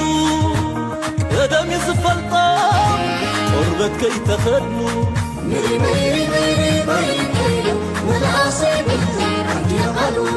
ንሪመይ ንሪመይ እንተይኑ ንሪመይ እንተይኑ ሓንቲ የቓሉ صنع قالوا زهزبي حتى يقالوا صنع قالوا سكير قالوا ሰው መጥቶ ይሄ ቦታ ኢትዮጵያ ነው ማንጎ እንደዚህ ቢጣፍጥ ማንጎ እዚህ ጋር አለ ሙዝ ተመልከት ተንጀርጎ ይታያል ይበላል አፕል እዚህ አለ ይሄ ፍሬሽ ውሃ ነው እንደዚህ አይነት አምራች ቦታ ነው እና የኢትዮጵያ ግዛት ነው ቢባል እንዴት ይሄን ይዛችሁ ትለምናላችሁ እንዴት ሰው ይሄን ምድር ይዞ ምግብ ይለምናል አውሮፕላን ይለምን መኪና ይለምን ሳተላይት ይለምን እንዴት ምግብ ትለምናላችሁ you are right ኣብዚያ ትክክል ዘረባ ተዛሪብሎ አብይ አሕመድ ኢትዮጵያ ልሙዕ መሬት ከም ዘለዋ ነዚ ክሪኡ ከለው ጻዓዱ ናይ ዩኤን ይኹን ናይ ወርልድ ፉድ ፕሮዳክት ኦርጋናይዜሽን ይኹን ናይ ካልኦት መፅኦም ነዚ መሬትና ልሙዕ ኣራንሺ ዝበቕሎ ባናና ዝበቕሎ ማንጎ ዝበቕሎ መሬት ልሙዕ ከለና ከመይ ጌርኩም ንስኹም መግቢ ትልምኑ ከመይ ገይሩ 10 ሚሊዮን ህዝቢ ኢትዮጵያ ልዕሊ 10 ሚሊዮን ህዝቢ ብደርቂ ይመውታሉ ብጥሜት ይመውታሉ ናበሉ የስደምሙ በአና ይብላሉ ሓቆም እዮም ከም ክብሉ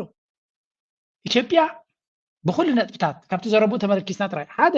ኣይተገዛእናን እዮም ዝብሉ ሙሉእ ህይወትና ታሪክ ናይ 3000 ዓመት ዲ ወላ ናይ 3 ሚሊዮን ታሪክ ኣለና እዮም ዝብሉ ካልኣይ መግዛእቲ ተደይተገዚኻስ ካብ ቀደም ክትሰርሕን ክትምዕብልን ሙሉእ ዕድል ነይርካ ካልኣይ ልሙዕ ዝኾነ መሬትን ከምኡ ድማ ካብ ሰማይ ዝወርድ ማይ ዓመት ሙሉእ ዝሃርሞ ኩሉ ጸጋታት ይብካሎ ጎላጉል መሬት ይብካሎ ስቡሕ መሬት ይብካሎ ንስኻ ንህዝቢ ኣፍሪቃ ክትምግብ ዝግባኣካ ሃገር ኢኻ ንስኻ እዚ ሃገር እዚ ንቐርኒ ኣፍሪቃ ኣይኮነ ንኣፍሪቃ ሙሉእ ውሕስነት ናይ ምግቢ ኣብ ምርግጋፅ ዓቢ ተራ ክፃወት ዝግብኦ እዩ በንፃሩ ኣብ ኣፍሪካ ቁፅሪ ሓደ ዝዓበየ ረድኤት ዝደሊ ቁፅሪ ሓደ እዩ ኩሉ ግዜ ረድኤትን ጥሜትን ህልቂትን ዘለዎ ሃገር ቀዳማይ ቁፅሪ ሓደ ሃገር ኢትዮጵያ እዩ በብዝሒ ህዝቢ እዚ ከዓ ሎሚ ኣቢ ምስ መፀ ዘይኮነስ ካብ ቀደም يمكن كاب 50ታት እውን ክጅምር ትኽእል ኢኻ 60ታት ወላ ሃይለ ስላሴ ከሎ ደርጊ ከሎ ወያነ ከሎ ኩሉ ግዜ ኢትዮጵያ ተቀዳማይ ረድኤት ዝሓትት ህፁፅ ረድኤት ዘድልዮ ኩሉ ግዜ ሃገር እዩ ስለዚ ምናልባት ሓገዝ ናይ ቴክኖሎጂ ክትሓትት ትኽእል ኢኻ ኩሉ እቲ ዝብሎ ዘሎ ትክክል ዘረባ እዩ ስለዚ ኣብዚያ ነጥብዚኣ ሙሉእ ምስኡ ኣለኳነ ነዚ ነገር እዚ ክቕይር ዝኽእል ዝነበረ ግን ንሱ እዩ ንሱ ነቶም ካልኦት ምስኡ ዘለዎ ኣብቲ ስልጣን እዮም ስለዚ ብሓፈሻ ተመሳሳሊ ኣብ ግን እቲ ዝብሎ ኣብ ብዙሕ ነገራት ስለ ዝገራቸው ኣብዚያ ካ ሓንቲ ቪድዮ ላ ብዙሓት በዚያ ክነቕፎውን ሰሚዐ ኣለሁ ስልክ የፈጠረው ቢል የት ትምህርት ቤት ተምሮ ነው የፈጠረው ማን ያስተማረው ስልክ ለመፍጠር እንዲህ አድርጎ ያስተማረው ማን ነው ደግሞ አንስታይን ኢዝ ኢኳል ቱ ኤምሲ ስኩዌር ያለው በትምህርት ቤት ስላገኘው ነው ታውቃለህ ደደብ ነው ልጅሽ እንደተባለ ወይ ደግሞ ቢል ጌትስ በኮምፒውተር ፒኤችዲ ስላለው ነው ማይክሮሶፍት የፈጠረው ወይ ስቲቭ አፕልን የፈጠረው ድሮፕ አውት አይደለም አሊባባ ድሮፕ አውት አይደለም ማን ነው ግራጁዌት አድርጎ ዲስራፕቲቭ የሆነ ነገር አሁን ላይ ያመጣው ፕሮሞት የለም እና በትምህርት አንድ መምህር ነግሮ በሱ የምትፈጥር ከሆነ መምህር ለምን ይነግራል? አይፈጥርም እንዴ ራሱ ከሚያስተምር ስልክ የፈጠረው ቢል ናይ ብሓቂ ኣብ ገለገለ ፅቡቅ ኣለዎ እቲ ናይ ሞቲቬሽን ኣብ ዳርጋ ኣብ ቲክቶክ ትሰምዖ ቪድዮታት እንዲዚ እንታይ ዝብል ዘሎ ቤት ትምህርቲ ምሂርካሲ ፍሉይ ነገር ክትገብር ኣይትኽእልኒ ኢኻ የስ ከተበርክት ትኽእል ኢኻ ግን ቢል ጌትስ ከማ ኤግዛምፕል የምፅእ ኣሎ ስቲቭ ጆብስ ናይ ኣፕል ዝመሃዘ ቢል ጌትስ የምፅእ ኣሎ መምህር ምሂሩካ ሓድሽ ምፍጣር መምህር ክምህረካ ይክእልኒ እዩ እንተትኸውን ነይሩ መምህርና ገዲፉ ናቱ ስራሕ መገበረና ብለ ይዛረብ ዘሎ ኮርስ ንሱ ከም ፒኤችዲ ከም ሓደ ብዙሕ ዝተምሃረ መጠር ንነፍሱ ኣብ ኣብታ ዝዛረባ ዘሎ ተገምፂሉ እንተርኢ ዋስ ክፈጥር ኣይክእልኒ እዩ ዝብል ዘሎ ምክንያቱ ብትምህርቲ ሰብ ብዙሕ ነገር ክገብር ኣይክእልኒ እንተኢሉ ትክክለኛ ዘረባ ኣይኮነን ሰብ ብትምህርቲ ብዙሕ ነገር ክገብር ይኽእል እዩ መምህርካ ስለ ዝሃበካ ይኮነ እቲ መንገዲ ምስ ኣርአየካ እቲ ሓደ ንክምህር እዩ ፀጋናቱ እቲ ካልእካ በቲ ዝተምሃሮ ንክፈጥር እዩ ፀጋናቱ ነፍሲ ወከፍ ነናቱ ፀጋ ኣላቶ ግን እዚኣ ዘረባ እዚኣ ብዙሕ ግዜ ላዕልን ታሕትን ክብልዋ ሰሚዐ ኣለኹ በቲ ኮይኑ በቲ ግን ድሓን ኣብ ካልእ ግዜ ክንዘራረበላ ክንፍትን ኢና ሕጂ ኣብታ ቀንዲ ኣገዳሲት ቪድዮ ናተይ ክኣቱ እየ ኣብዚኣ ናይ ሎሚ ቀንዲ ክሸር ክገብራ ደልየ ዘለኹ እስኬ ኣወል ስዒድን ከምኡ ድማ ወዲ ባሻይን ተራኺቦም ዝዕለልዎ ኣለዉ ቅድሚኡ ግን ብዛዕባ ዶብ ናይቲ ሃገር እውን ዝተናኸፍ ዘረባ ተዛሪቦም ነይሮም ኣወል ፅብቕቲ መልሲ ይቡ ነይሩ ባሕሪ ሃገረይ ሓዝበል ከስማዓካ ዓዲ ፈንጣስ ደንደላና ኹራ ኣርሓ ዓሊ ዑስማን ቡሪ ባሕሪ ኤርትራ ሜዳ ሓመድ ዑመር ሃኪቶ እዩ ባሕሪ ኤርትራ ዓዲ ዓብደልቃድር ከቢረ እዩ ባሕሪ ኤርትራ ርስትን ጉልትን ደቂ ህዝቢ ኤርትራ ዓዲ ዓሊ ሰይድ ዓብደላ እዩ ባሕሪ ኤርትራ ዓዲ ኣሕመድ ሂላሊ ባሕሪ ኤርትራ ዓዲ ኣቦ ሓይሊ ባሕሪ ኤርትራ ብፈጣን ጃልባ ኣብ ኣፍሰብ ሞርታር ክሽኩዕ ዝኽእል ሜጀር ጀነራል ሕመድ ካሪካረይ ባሕሪ ኤርትራ ተልመዴን ፖለቲከኛታት ዝዘናጠል ተራማያ ኣይኮነን ገመል ኣብ ምግስጋሱ ግና ከልቢ ክነብሕ ንቡር ኢለ ሓሊፈ የሉ ወድሓን ምድሪ ናቱ ቁርፅ እናፈጠረ ዋጋ ኺሉና እዩ በብተራ በብረ ክፀባፀባ ይጎይን ሓሳብ ክወራረገ ራማ ኣለዎ ታሪክ ኦኬ እዛ ቪድዮ እዚኣ ብዙሕ ኣገዳሲ ሓበሬታ ዘለዋ እያ ኣብ ህድሞና ከይድኩም ክሰምዑ ይምሕፀን ኣነ ከርእየኩም ደሊል ኣለኹ ግን እዚኣ ክፋል እያ ከመይ ፀኒሐ መኻ ስድራ ዓዲ ድዩ እንታይ እዩ ነይሩ መደባትካ ስካዕለኒ ናይ መገሻኻ ብሓፈሻ هو بحفشاتي زجاجكو ركب مسحزبي كجبر نيرني بقدامنت أنا أبجع فنايت سليك ونسلزن وركسي قريت حتى تقدمي علاماتين حزبين هاجرن إيرترا مستيرترا قريت حتى مسي كشفت له زغل عدنيري وريد الحين أسلزن وركو جن مستاريخي كتأسس ريد لهم بقدامنت قريت حتى مسي صعيب تزل ستويشن نايدق تاي مسل دكنا أمن تاي درجة له نت حزبي بسفح يقدر له بقلسي تي እንዳ ሰምዐ ዝደቀስ ንፈልጥ ዝደቀሰስ ንቕኒካ ይሰምዐን ዘይ ባህል ገዲፍካ እቶም ዕሸላት መንእሰያት ግን ኣብ ምንታይ ደረጃ ኣለዉ ኣክንዲ ኤርትራዊ ሃገራዊ መንነቶም ጨቢጦም ዝኸዱ ውሕዳት ብክድዓት ዝልለዩ ሰባት ብዝተፈላለየ ምክንያት ሒዞሞም ምህላዎም ነቲ ሕብረተሰብ ብግልፂ የገሊፀሉ ምክንያቱ ኩልና ከም እንፈልጦ ብስም ከባበል ዒልካ ምዝራብ ጥራይ ዘይኮነስ ብስም ከባበል ዒልካ حقوق يعني خدل تباهيلو وسوس نيري نا ገንዘብ ሞድማ ብውልቆም ዝገብርዎ ዘይኮነስ ንዘይ ወከላኦም ዓዲታት እናጠቀሱ ከምዚ ትበሃል ዓዲ ክንዚ ወፍያ ከምዚ ትበሃል ንሱ ዘባ ከምዚ ወፍያ እንዳተባሃለ ኣብ ስም ምምፃእኻ ብዙሕ እዋን ሰሚዐ ነይረ ብገለ ማሕበራዊ ጣሽሙታት ኣሰውሰው እናበልኩ ምስ ኣተወ ሻዕብያ ይገድፍዎን እዮም ከምዚ ክገብሩ ከዮም ገለ ነይሩ ከመይ ሻዕብያ ገለ ዳሃይ ብማእሰርቲ የለን ቁርቁር أنا يزيون أبدأ بزحات وحلتات زمسلو ولا كسب فتوت خاز مسلو كم إيرتراوي نحن فكأنا زولوتي مستبقسكو بزحنا قرنيري بعد خطأت والله أنا تقداي صراحة نقول تايو تاي كيف أمين كحساب كل زي نابزي لما كم زيرهم سجردهم كيدهم كم زبيلهم من إسي كجاجة خليتنا من إسي لبد اللي هو فلت يذبلون كجاجة اللي بزين عطاتهم عينة السرار حسب مستعد جبر هكناتات ندقق دقيقة سبيلن مستقاقة يا أخي كيت كابو هرك عقدل وتطلو نمنتين عطاتهم كتقلقل لهم مالتي نتوم زقاقة هو مليسكا فتسرح لهم انتي بايتا خطوات لهم انتي انتاي سيلو تقوني እቲ ጉዳይ ዓዱ ናይ ምምላስን ደይ ምምላስን ኣይኮነን ዓድኻ ምምላስን ደይ ምምላስን ኣይኮነን ምስከትካ እንታይ ቁም ነገር ጌርካ ኣነ ሕጂ ንብዙሓት ካብቶም መንእስያት ኣብ ደገ ዝረኽቦም ኣብ እንዳሻይ እውን ፀነነ ሓደ ሓደ እዋን በዚ ማእከላይ ምራ ዓድና ክንምለስ ዘሊና ንብሉሞ ሰሪሕካ ቁም ነገር ጌርካ ክትምለስ ኮይንካ ዓድኻ ጥራዒትካ ክትምለስ የብሉ ዓድኻ ምምላስ ግን ዝኸልኣካ ምናልባሽ ከም ዝገበርካዮ ደይሰምዑን ዝሕራልዮም ኮይኖም ኣመሓላል እዚኣ ንሪኣ ዘለና ቪድዮ ናይ ወዲ ባሻይ ብፍላይ ምስ ኣወል ስዒድ ክልቲኦም ተራኺቦም ዝገበርዋ ዕላል ናይ ብሓቂ ኣገዳስነት ዘለዎ እዩ ናይ ወዲ ባሻይ ብዝያዳ ከይድኩም ኣብታ ቻነል ከይድኩም ክሰምዕዋ ብዝያዳ እንደ ሪኮሜንድ ዝገብር ሕልፍሕልፍ እናበሉ ከይደ ስምዓኩም ዘለኹ ናይ ወዲ ባሻይ ኣብ ኤርትራ ምእታዊ ጥራይ ዘይኮነስ እዚ ሕጂ ዝገብሮ ዘሎ ካብ ማንም ንላዕሊ ኣገዳስነት ዘለዎ እዩ ምክንያቱ ነቲ ኩነታት ነቲ ሕማቅ ኩነታት ነቲ ሕማቅ ኣካይዳ ነቲ ሃገር ሓደጋ ከውድቕ ዝኽእል መንገዲ ዝኸይድ ዝነበረ እሞ ካብኡ ተማሂሩ ንህዝቡ ከንቅሕ ነቲ ጌጋ እዚ እቲ ጌጋ ብከምዚ መንገዲ ክመፁ ክእሉ እዮም እዚ ክገብሩ ክእሉ እዮም ብከምዚ ክምህሩ ክእሉ እዮም እዚ ድማ ንደገ ዘሎ ሰብ ጥራይ ኣይኮነን ደገ ዘሎ ሰብ እውን ብዝተፈላለየ ሚድያ ይግበረሉ ኣሎ ቀንዲ እዚ ነገር እዚ ውሽጢ ከይኣቱ ኣብ ውሽጢ ዘሎ ህዝቢ ክመሃር ዘለዎ ቀንዲ ድማ እዛ ናይ ወዲ ባሻይ ገይርዋ ዘሎ ናይ ብሓቂ ፅቡቅ ነገር እዩ እሱ ጥራይ ዘይኮነ እቲ መንግስቲ ድማ ነዚ ከምዚ ፕሬዚደንት ኢሳያስ ክብሎ ፀንሐ ኦልሬዲ ኒው እቲ ጌም ክሳዕ ክንደይ ሶፊስቲኬትድ ምዃኑ ኣብቲ መንእሰይ ናይ ኤርትራ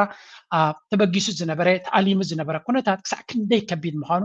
ኒው ይፈልጥዎ ነይሮም እዮም ፅቡቅ ገይሮም ይፈልጥዎ ነይሮም ንመንእሰያት ከጋግዝ ዝኽእል ሶፊስቲኬትድ ዝኾነ ኣካይዳ ከም ዝኾነ ስለዚ እቲ መንእሰይ ነዚ ዝፈልጥ ዝነበረ ነዚ ዝተረድኦ ኣብ ከምዚ ጌጋ ወዲቑ ዝነበረ ተመሊሱ ነቲ ካህሊ መንእሰይ ክምህር ከሎ እቲ ዝበለፀ ስራሕ ክሰርሕ ዝኽእል እዩ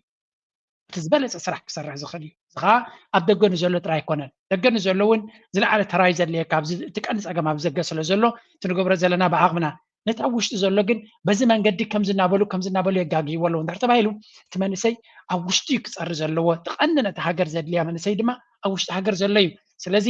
ንወዲ ባሻይ ዓብይ ክብሪ ዘለኒ ብዛዕባ እዚ ሕጂ ዝበላ ድማ ንብዙሓት መንእሰያት ኣብ ደገ ዘለው በትን እናበሉ ክእሰሩ ዶ ከምዚ ክኸውን ዶ ተባሂሉ ብዛዕባ ብዙሕ ቪድዮ እዮም ዝገብሩ ነይሮም ሕጂ ስምዕዎ ብዛዕባ እዚኣ ክምልስ ከሎ ብሉ ኢሎም ዘይጥዑያት ኣባህላታት ነይሩ እዩ ግን ሓደ ነገር እዩ ኣቐሚጠ መፅአ ኣነ ዝሓለፍክዎ መድረክ ብዘይ የገድስ ብጉድለት ይገለፃ ብገበን ይገለፃ ክሕተት ኣለና ኣምሬድ ክሳብ ክንዲአን ነፍሰይ የዳልየ እያ ዝኣመንኮ ነገር እንተልዩ ረብና እግዚኣብሄርና ኣሚነ ኣነ ምስቲ ህዝቢ ዝደፈአኒ ምስቲ ህዝቢ ዘፋንወኒ ከዓ ህዝቢ ማለት መንግስቲ እዩ ስለዚ ንስኻ ተሓላቕ ናይ ኤርትራ ኢኻ ብዘይ የገድስ ፅንሕካየን ኩነታት ዓዲ ግን ክትኣተለካ እስከርኣያ ኩነ ዝመንሰይ በፂሕካ ክስክምፃእ ገለ ዝብል ሸኺ ይኹን ቀሺ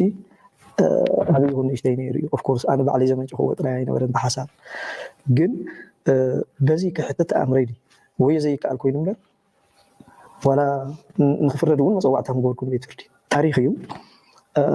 ንውልቀይ ኣይኮንኩን ዝነብር ከምቲ ኩሉ ፍጡር ወዲ ሰብ ንውላዱ ክብል እዩ ዝነብር ተሓላፍነት ኣነ ክሽከሞ ዝደሊ ንደቀይ ብሰንከይ ስኽፍክፍ ዘብል ኣብ ኩነታት ኤርትራ ክገድፍ ኣይደለኹን እየ ኣነ ሽሚንስ ኣነ ብናተይ ይሕመቕ ይፀብቕ ዝረኽቦ ህላዌ ህዝበይን ሃገረይን ደው ንኸብል ስለ ዝኾነ ትርኢቶይ ኣነ ብዙሕ ኣየበልኩን እየ ብቐንዲ ግን ኣብ ትሕቶኻ ክምለስ መሪኻ ዝበለኒ እውን የለን ብቐንዱ ናብቲ ተቀዳዲመ 24 ኩመት ምስ ሓለፍና ናብቲ ሕብረተሰብ ክኸይድ ከለኹ እውን ምስ ሓደ ማሓዳር ናይቲ ንዞባ ምስኡ ኣነ ማለ ሓንቲ ተራኺበ ከምዚ ዝበልኩ ሰብ እየ ብዙሕ ኣነ ብጫፍ ተቃውሞ ፀናሕኩ ሰብ እየ ምናልባት ኣብቲ ማሕበራዊ ሚድያ እውን ትፈልጠኒ ኢኻ ትኸውን ወይ ትሰምዕ ትኸውን ስለዚ ምስ ህዝቢ ግን ክክብ ደልየ ኣለኹ ቮለንቲር ዝደፍአኒ ነገር ከምዘየለ ገሊፀሉ ህዝብካ እዩ ባይትኻ እዩ ኢሉኒ ማሕዳር ንሶባ ዋላ ሓደ ዘሰክፍ ነገር የብልካ ብዙሕ ተመክሮ ሂብኒ ብዙሕ ምክሪ ሂብኒ ንሕና ኣብ ፖለቲካ ንቡር እዩ ደስ በሎ ሰብ ክዛረብ ክንሰማምዑ ዘለና ግን ዘይስገር ሓቂ ጉዳይ ላዕላዊነትን ሓድነትን ህዝቢ ኤርትራ ብሓደ ኢና ክንከውን ዘለና ስለዚ ንስኻ ከዓ ኣብዚ ርእቶ እዚ ትንቀፍ ሰብ ኣይኮንካን ምስ ህዝብካ ምርኻብካ መርሓባ ኢና ንብለካ ክራኸብ ፀገም የብሉን ደስ በለካ ሓሳብ ኣቅርበሉ ህዝብካ ርእቶ ናይ ህዝብካ እስማዕ ምስ በለኒ ብኡ መንፅር ከይደ ስለዚ እቲ ዝበሃል እንታይ እዩ እዋይ ደስ ክብለካ እዚስ ናይ ብሓቂ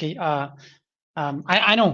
ብዙሓት ሰባት ነዚ ኩነታት እዚ ካብ ልብኹም ደስ ከም ዝብለኩም ከም ዝኸማይ ስለምንታይ ድማ ኣብ ወዲ ባሻይ ፍሉይ ሰብ ስለዝኾነ ወይ ካልእ ስለዝኾነ ይኮነን ኣብቲ ክርስቲያን ተኮይንኩም ዝያዳ ትፈልጡ ኢኹም ኣብቲ ቅዱስ መፅሓፍ እውን ክርስቶስ ኣብ ገለ ነገር እንታይ ዝብል 99 ኣባጊዕ ነይረናኻ ሓንቲ ተጠፊያትካ ንዓ ክትደሊኻ ትኸይድ ንሳ ምስ መፀትካ ድማ ኣብ ሓጎስ ከም ትገብር እናበለ ዝገልፀሉ ስለዚ ዝኾነ ይኹን ኤርትራዊ ተጋጊ ነይሩ ክምለስ ከሎ ክንሕጎስ እዩ ዘለና ቀዲም ንሎም ክንሕጎስ ኣለና ምክንያቱ እቲ ዝተጋገ ዝያዳ ውፅኢት ክሰርሕ ይኽእል ምናልባት ሃይማኖትን ፖለቲካን ከተሓዞ ብፍፁም እየ ዘይደሊ ግን ልቦና ኣብቲ ቅዱስ መፅሓፍ ዘሎ ኣብ ሪያሊቲ ዘሎ ስለ ዝኾነ እዩ ካልኣይቲ እውን ኣላ ትጠፍዩ ዝነበረ ውላድ ሓደ ሰብኣይ ምናልባት ነቲ ቅዱስ መፅሓፍ ዘይትፈልጡ ስለ ዘለኹም ሓደ ክልተ ደቂ ነይሮሞ ሓደ ካብኣቶም ሃብታም ነይሩ ሰብኣይ ሓደ ካብቶም ውላዱ ዝበፅሓኒ ሃበኒ ኣነ ካብዚ ገዛኻ ክጠፍየ ኢልዎ ዘድልዮም ኩሉ እቲ ዝበፅሖ ተዋሂብዎ ናበይ ከይዱ ናብ ሽፍትን ካብ ገዙ እቲ ምቃሉ ሂብዎ ኣቦ ሓዚኑ ከሎ ለሚንዎ ምስ ዓበዮ ምቃሉ ሂብዎ ኣባግዑን ኣጣሉን ገንዘቡን ሒዙ ከይዱ ንዓታተን ኣጥፊዩ ዓንዲሩለን ሓሺሹ መንዚሩ ዓቢዱ ኩሉ ነገር ምስ ጠፈ ኩሎም እቶም ምስ ዘወሩ ዝነበሩ ጉሒፎሞ ኣብ እንዳ ከም ሓደ ጓሳ ኮይኑ ምስ ኣባጊዕ ምስ ሓሰማ ተረፍ ናይ ሓሰማ ክበልዕ ጀሚሩ ኣመና ሓሲምዎ ድሕሪ ክንደይ ሓደ መዓልቲ ሓሳብ መፅይዎ ኣነስ ስለምንታይ ኣቤት ኣቦይ ዘይምለስ ኣቤት ኣቦይ ኣይኮነ ናይ ሓሰማት ኣይኮነ ሰራሕተኛታትና ከማን እኹል መግብን እኹል ቀረብን ኣለዎም ስለዚ ወላ ኣብ ገዛ ኣቦይ ከም ውላዱ እንተዘይተቐበለኒ ከም ሰራሕተኛ ናቱ ኮይነ ኣቤት ኣቦይ ከደይ ይሰርሕ ኢሉ ሓሳቡ ሓሲብን ኣቤት ኣቦኡ ተመሊሱ ኣቦ ድማ ክመፅእ ምስ ረኣዮ ምስ ነገርዎ ስብሕቲ በጊዕ ኣብዲቑ ድዩ ገለ ብዓብዪ ክብርን ብዓብ ሓጎስን ከም ዝተቐበሎ እዩ ዝነግር እንታይ ማለት እዩ እታ ጠፊያ ዝነበረት በጊዕ እንታይ ማለት እዩ ሓደ ሰብ ካብቲ ትክክለኛ መንገዲ ተኣልዩ ተፀኒሑ ብዝኾነ ይኹን መንገዲ እሞ ካብኡ ካብ ልቡ ተጣሒሱ ክምለስ ከሎ ኣዝዩ ፅቡቕ ነገር እዩ ኣምላኽ ፅቡቕ እዩ ዝብሎ ብዓይነ ሰባት ክረአ ከሎ ብፖለቲካል ሳይንቲስት ክረአ ከሎ እውን ሓደ ኣገዳሲ ነጥቢ እዮም ዝብልዎ ምናልባት ኣብቶም ፊሎዞፈርስ ናይ ሳንሱዲ ካልኦት ክትሪኦ ከለካ ሓደ ወላ ኣብቲ ናይ ሓንቲ መፅሓፍ ኣላ ብዛዕባ ፓወር ገለ ትዛረብ ፀላኢኻ ነይሩ ተመሊሱ ምሳኻ ክሰርሕ ዝደለየ ዝያዳ ከበርክተልካ ከም ዝኽእል እዩ ዝብል ስለዚ እንታይ ኢና ንርኢ ዘለና ወዲ ባሻይ ከምኡ ድማ ብዙሓት ከም ጆርጆ ካልኦት ናብ ዝተፈላለየ መንገዲ ብፖለቲካዊ ናብ ካልእ መንገዲ ዝፀናሕና ሎሚ እቲ ኩነታት ርኢናዮ እቶም ንሕና ኣነ ንኣብነት ወዲ ባሻይ ብቐረባ ስለዘይፈልጦ ክዛረብ ኣይክልኒ ኣነ ብውልቀይ ግን እቲ ኣነ ዝገብሮ ዝነበርኩ ንዓይ ኣብቲ ግዜ እቲ ትኽክል ኮይኑ ይስምዓኒ ነይሩ ክሪኦ ከለኹ ግን እቲ ካልእ ኣብ ጎነይ ኮይኑ ይቃለስ ኣሎ ዝብሎ ዝነበርኩ ኣጀንዳ ናቱ ካልእ ምዃኑ ምስ ፈለጥኩ እምበኣር ንሕና ከይተረዳእና ነቶም ካልኦት ዝያዳ መሳርሒ ናቶም ንኸውን ኣለና ወላ እኳ ኣብ ሃገርና ምዕባለ ዲሞክራሲ ፍትሒ ገለ ንብል እንተለና እቲ ፍትሕን ዲሞክራሲን ምስ ህዝብና ኮይና ከነምፅኦ እቲ ዝቐለለ ካብ ኣንፃር ህዝብኻ ኣንፃር ሰራዊትካ ኣንፃር መንግስትኻ ኣንፃር ሕብረተሰብካ እናኸትካ ተምፅኦ ስለዚ ኩሉ እቲ ዝግበር ሃገር ኣብ ከመይ ኩነታት ኣላ እቲ ሃገር ዘላቶ ኩነታት ተረዳእ ህዝቢ ዘለዎ ዝሓልፎ ዘሎ መሰናኽልን ተረዳእ ድሕሪኡ እቲ ካልእ ኩሉ ናቹራል ክመፅእ እዩ ሃገር ኣብ ሰላም እንተኮይና ርቃት ተረኺባ ብኩሉ መንገዲ ድማ ሰላም እንተኮይንዋ እቲ ካልእ ኩሉ ባዕሉ ክመፅእ ዝኽእል እዩ ዝብል ኣተሓሳስባ ስለ ዝገበርኩ እምበኣር ነቲ ሃገር ከን ዝበለን እቲ መራሒ ናይ ንኡስ ዞባ እንታይ ኢልዎ ክልተ ነገራት ግድን ኣብኣ ክትሰማምዕ ኣለካ ልኡላውነት ናይቲ ሃገርን ሓድነት ናይቲ ህዝብን እዚኣተን መሰረት ናይቲ ህዝብና እየን ናይቲ ሃገር ኤርትራ ዝበሃል መሰረታዊ ነጥብታት እየን እዚ ንእሽተይ እስካ ክንሰምዕ ናይ ሳልስተ ሓሶት እዩ እቲ ገበታ ሓሶት ስነ ሓሳብ የብሉን ብቐንዱ ዝደረቐ እቲ ትሪኦ ዘለካ ምትእኽኻባት ናይ ሳልስተ ቅድሚ እንዳሰርሐ እዩ ዝኸይድ ድባሻይ ኣሲሮሞ በቲ ሓደ ድባሻይ ገለ በቲ ካልእ መትሓዝን መጭበጥን ዘይብሉ ብዙሕ ሽማት እዮም ዘሸኩምካ እውን ኣብ ሓደ ደሪቖም እዚኣ ንኣሽንካ እውን ኣይምኻን እዮም ስለዚ ነዚ ንዓዱ ቆላሕታ ገይሩ ዘሎ መንእሰይ ርስቱ ክቋመት ሃገራዊ መንነቱ ከደልድል ዝሓስብ ወይ ዝገብር ዘሎ መንእሰይ እንተወሓደ ናይ ሳልስቲ መሐከል እዩ ምክንያቱ ተኣሲሩ ትብሎ ዝፀንሕ ፅባሕ ንጎ ከዓ ህግደፍ ኢልካ ተሸሊሙ ሚንስ ነቲ መንእሰይ ብዝተፈላለየ ንናይ ሳልስተ ኣጀንዳ እንዳፈጠርካ ክጠቃሚ ካብ ምድላይ ዝግበር እዩ ስለዚ ንዓይ ዝፀውዕና ኣካል ፀጥታ የለይ መጀመርያ ምሳኻ ተራኺበ ዕሊልና ምሳኻ ዝተራኸብና እያ ሓሳብና ሓሳብ ዝተለዋወጥና ኢና ዓቕሙ ውላዱ ካባይ ጀሚርኩም ይምዓድ መሰደዲ ይፍለጥ መንእሰይ እቶም ንረብሓ ዝኸድ ዘለዉ ቀደም ተሰደዱ ሰገበን እዮም ብኾኾም ብድቅሶም ከዓ ገንዘብ ደቅና ይበልዑ እዚኣ ፍለጣ ገንዘብ ደቅና እዮም ዝበልዑ ዘለዉ ኣይሰርሑ ኣይወፍሩ ኣይነፍሩ ብኾፎም ኮይኖም እዚኣ ክንገብር ኢና ንሕና እዚኣ ክንሰርሕ ኢና ኣምፁ ጥራሕ እንዳበሉ ብኾፎም ይበልዑ ኣለዉ ገንዘብ ደቅና ነፍሲ ወከፍ ብዛዕቕሙ ውላዱ ካባይ ጀሚርኩም ይምዓድ መሰደዲ ይፍለጥ መንእሰይ እቶም ብምስግጋር ብፍልሰት መንእሰያት ዝሕተቱ ሞ ዝተኣሰሩ እቲ መንግስቲ ብዘለዎ حدقت غير زوصهم كابيت ما سرتات هاديما اجينا الله ስለዚህ ነትመንሰይ بود حاوي بود حفتي بود حاوي بود عدي مش عارفت نسم زلو وردا وراجاي جوي حزوا مالو بجلص نقال مسكرنتي ከምዞም ክትገልጾም ፀና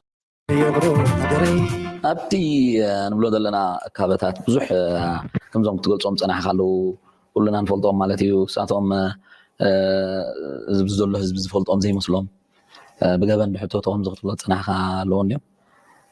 ከምኡ ዓይነት እካበታት እናሃለወ እሞ እዚ ዓይነት ፅሬት ኣእምሮ ዘለዎ ሰብ እውን ኣብ ውሽጦም እንተነይሩ ንምንታይ ካ ተቃዋማይ ኮንካ ዳ ወዲ ባሻይ እዚ ዓይነት ፅባቐ እንተነይሩካ እዚ ሕብረተሰብ ስጋብ ክንዲ ዝፈልጦ እንተነይርካ እዚ መንግስቲ ስጋብ ክንዲ ዝፈልጦ እንተነይርካ انت زي تقايم كم مسكنا وقت ركب ايت هذه رياليتي كم زبل امرات تي سويدو زي ودان زي بلن قيم زلو بجلتات صنيع كده زتا انا قدنا قدنا نحن نفس درجات تزيكنا اتو ابي تقبلهم كميتي ماس كله مس وصاخا كفتا وصاخا لا جمير كمالت او رجا سمعتو ينزرلك ناي بحكم كيف خون زلو مجمريا ايتوبيا مساعتنا ابعد قرات حدا سب يكبرنا كلنا كابي مجمرت انا بيها خيك نعدنا هو ابو ايتوبيا كان عد قرات هو حجي نطيب لنا حجي رايو እዚ ሰብ እዚ ኣኪቡ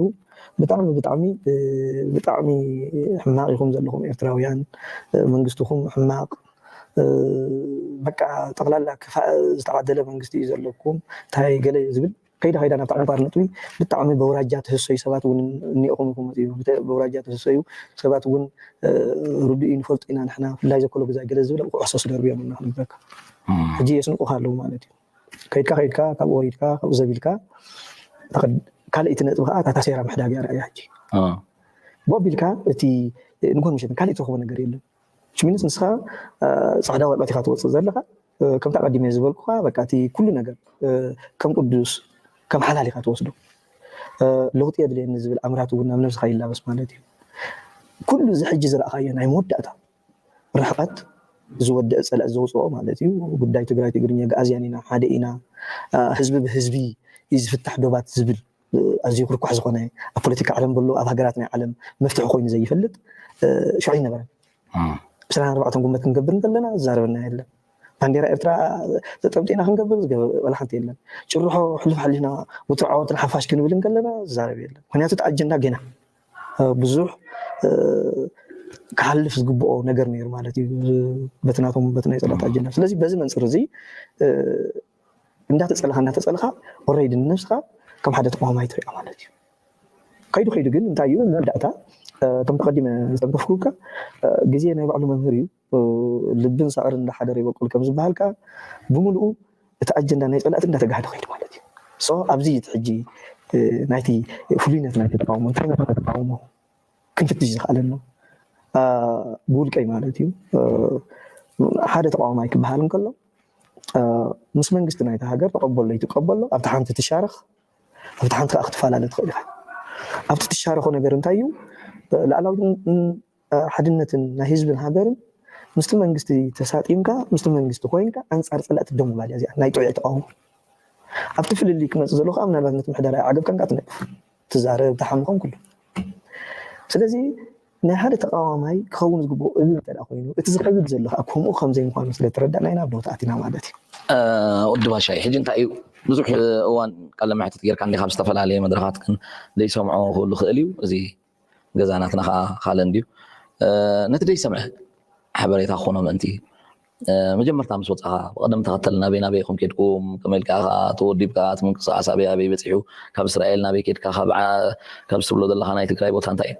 መጀመርታ ንኸድካ ካብኡ ናበይ ኬድካ ተራቢልካ ዓለኒ ወዲ ባሻይ ፅቡቅ መጀመርያ ምስ ወፃእና